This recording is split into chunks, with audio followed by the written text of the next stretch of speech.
entonces, miren, me parece que este es un buen momento para abrir nuestro online GDB. Bueno, si ustedes recuerdan, o si lo ven, es muy parecido, no es exactamente igual, porque se pregunta si actual es distinto de null. ¿Saben qué, compañeros? Aquí hay un error conceptual muy importante en este código. Y el error es que si actual es nulo, entonces actual siguiente me va a marcar un error. Entonces, el código correcto, anótele por favor, Leslie. El código correcto para este programa debería ser este. Obviamente, sin la línea 85. Primero que tenemos que preguntar es, ¿lo que me estás pasando es nulo? Si es nulo, entonces ya no puedo preguntar cuánto vale actual siguiente, porque no tiene sentido la operación. Pero si es distinto de nulo, entonces sí puedo entrar.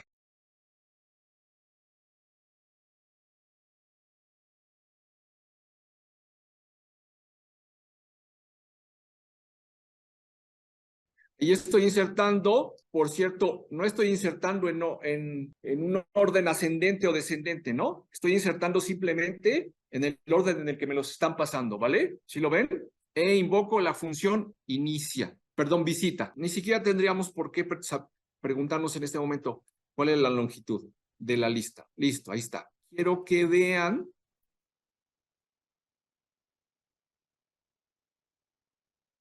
Vean, por favor, que este código que está acá, además de que tiene un error, y ya se los dije, ¿en dónde está la operación de print? Fíjense bien, ¿eh? No, el print, no, aquí en el código en online, el print está antes de entrar al if, mientras que acá el print está después del if. Bueno, vamos a ver qué implicaciones tiene. O sea, en estricto sentido, este es el código que viene una vez corregido el detalle que les dije. Observen cómo el print va al final del if o luego del if, ¿vale? ¿Listo? ¿Alguien puede adivinar cuál es la diferencia o cuál va a ser la diferencia entre, o sea, es la misma lista, ¿eh? Pero ¿cuál es la diferencia entre el print en la línea 82? ¿Alguien puede adivinar cuál es la diferencia entre haber puesto el print en la línea 82 y el printf en la línea 85? Piénsenle tantito y luego lo echamos a andar, lo echamos a volar, ¿sale? O sea, de que funciona, funciona. Pero ¿cuál es la diferencia? ¿Usted cree que no va a imprimir ningún dato? A ver, vamos a hacer un experimento. ¿Tienen a la mano este código? ¿Todo el mundo tiene su online GDB? Entren sí y hagan ese experimento. Es un experimento muy sencillo, pero muy bonito, que otra vez nos conecta con la recursividad. Todo el mundo entre a su cuenta de online, por favor, y haga ese experimento. Estamos en la lista ligada, el procedimiento de visita. Mejor haga este experimento, ¿eh? Primero ponen el print antes del if y luego ponen el print después del if. A ver qué números guardé. Para empezar, guardé 1, 2, 5, 47 y 7. Pues sí los imprimió todos, ¿no? Miren, 1, 2, 5, 47 y 7.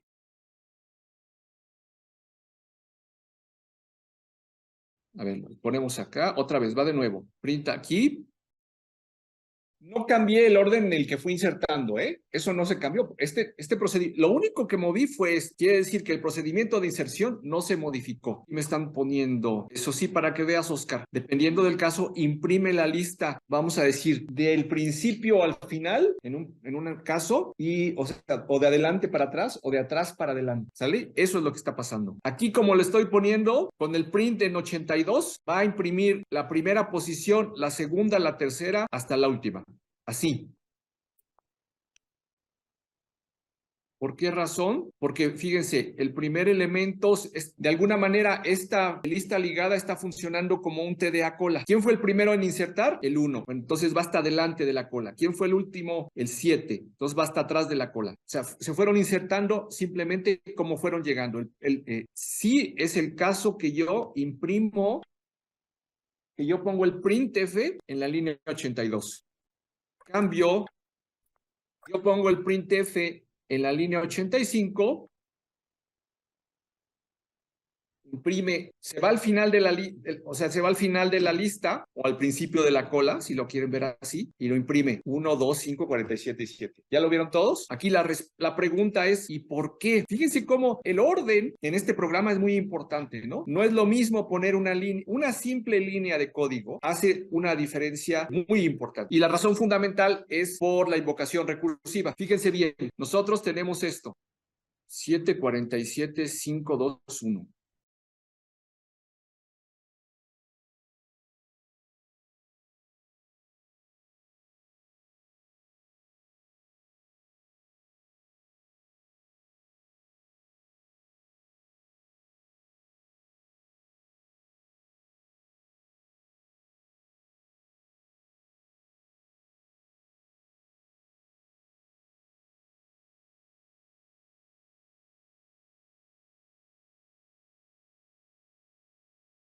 Muy bien. Y estamos revisando este caso. Estamos revisando el caso en el que el print va hasta el final. Entonces, el valor de actual con el que entramos inicialmente es actual. Lo voy a poner así, con una A. ¿Qué hacemos? Por favor, revisen su código. ¿Qué hacemos si actual siguiente es distinto de null? Si este es actual, ¿quién es actual siguiente? Este, ¿verdad? Entonces, ¿qué hago? Si actual siguiente es distinto de null, ¿qué hago? Revisen su código. ¿Qué hago? Vuelvo a invocarlo. Vuelvo a invocar visita. Vamos a ponerlo así, miren. No le escuché. Tenemos una primera invocación de visita. Aquí la vamos a poner así. En muchos ejercicios de recursividad, recuerden que hemos utilizado como diferentes niveles de indentación. Esta es la primera vez que invocamos visita. Vamos a ponerle, estábamos invocando visita apuntando a actual.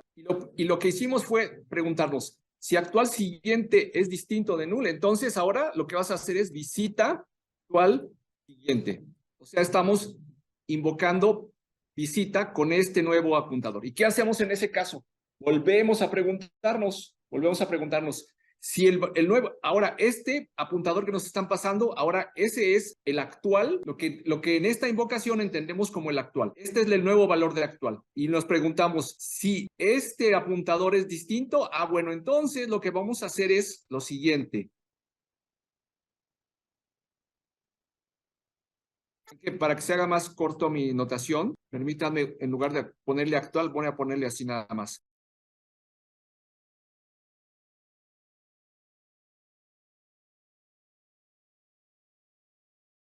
Entonces vamos a invocar actual, este es actual, va a ser actual siguiente, este va a ser actual siguiente siguiente, actual 3 veces siguiente y 4 veces siguiente. Vamos a hacer esto.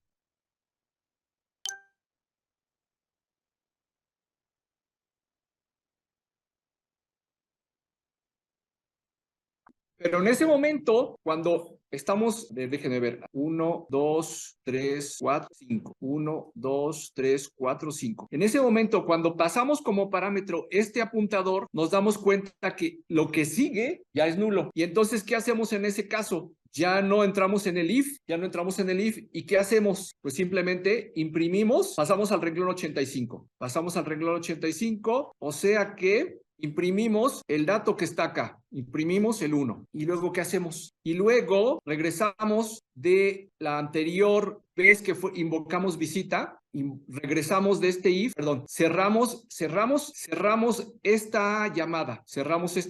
Y entonces, al cerrar esta llamada, nos ponemos en este punto, en el punto 84 de la invocación anterior. Y entonces, en el punto 84 de la invocación anterior, ¿qué estábamos haciendo? Bueno, habíamos invocado desde este momento, en este punto, a esta altura. Y a esta altura ya terminamos la invocación anterior y lo que queda es imprimir el dato. ¿Y cuál es el dato en ese nivel de invocación? El dato en ese nivel de invocación es el que corresponde a la vez que invocamos con este apuntador. Bueno, pues entonces imprimimos un 2. Y regresamos al anterior nivel desde el que fuimos invocados y terminamos ese visita. ¿Y qué queda ahora? Pues imprimir el dato de la última vez que nos invocaron. ¿Pero desde dónde nos invocaron? Pues nos invocaron desde acá. Entonces eso significa que tenemos que imprimir el 5. Y bueno, ya me sigo. Termino la invocación anterior, me regreso al anterior, desde donde me invocaron, 47, me regreso desde donde me invocaron e imprimo el 7. Todo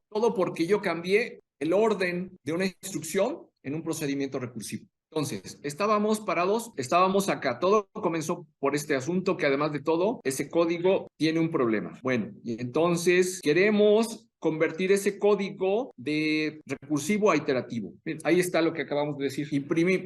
Mandamos a buscar visita a inicio, luego invocamos visita a inicio siguiente, luego visita a inicio siguiente. Ya no podemos avanzar más, entonces imprimimos el dato que estaba, luego ya no podemos, regresamos a donde nos invocaron, imprimimos el dato en el donde estábamos parados, ya no podemos hacer más e imprimimos el dato de donde estábamos parados. Esta reflexión me gusta mucho, dice, se puede observar cómo el efecto de invocar la recursión y posponer la impresión deja en una agenda de pendientes las acciones a las que se debe regresar al remontar la invocación. Entonces dejamos algo en el pendiente. De este modo, al regresar, se atienden los pendientes más recientes y se deja para el final los de menor nivel de indentación. La clave está en encontrar una estructura de datos, o mejor aún un TDA, que soporte este comportamiento en donde los últimos en agendarse son los primeros en recuperarse. Fíjense bien, aquí hay una clave muy interesante. Los últimos en agendarse serán los primeros en recuperarse. Vamos a decir algo así como last in, first out.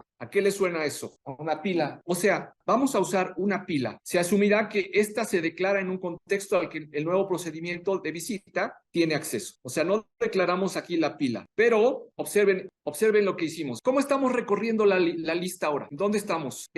Ya convertimos el anterior procedimiento en un procedimiento recursivo. ¿Cómo lo hicimos? Lo hicimos acá, miren. Aquí estamos. Este es el procedimiento al que en algunos ejemplos le llaman la ida, y esto es el regreso. ¿A qué me refiero por ida y vuelta? Ida y vuelta o regreso. Ahí está, nada más lo pongo con una B. Bueno, me refiero a esto, miren. Esto es la ida, taca, taca, taca, taca, taca, taca, taca, taca, y esto es el regreso. Ajá. Se habla de que en un procedimiento recursivo hay una ida y un regreso o vuelta. O en nuestra anterior imagen es esto. Esto es el procedimiento de ida y esto es el procedimiento de vuelta o regreso. En el procedimiento de ida, lo que pasa es que me pasan en la visita, me pasan el apuntador al inicio. Con este apuntador al inicio defino o le doy valor a un apuntador temporal, a una variable temporal que se llama tempo, y luego lo que estoy haciendo es, mediante tempo, voy recorriendo la lista. Pero cada vez que me paro en un nodo, guardo en la pila el dato. Y luego, ¿qué hago? Incremento tempo, o sea, me muevo al siguiente. Y cada vez que me paro en un nuevo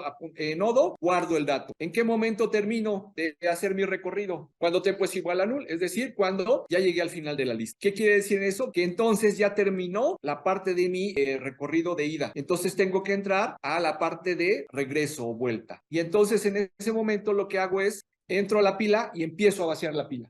¿Vale? Empiezo a vaciar. ¿Quién es el dato que está hasta arriba de la pila? El último en entrar. ¿Quién es el dato que está hasta abajo de la pila? El primero, exacto. Y entonces, por esa razón, ¿quién fue el dato que entró primero a la pila? El 7, luego el 47, luego el 5, luego el 2, y entonces el 1, que es el más reciente, será el primero en salir. ¿Cuál es la moraleja de este ejercicio? Que todo procedimiento recursivo se puede convertir en un procedimiento iterativo. ¿Cómo? Pues por medio de una pila. Digamos, la solución genérica es por medio de una pila.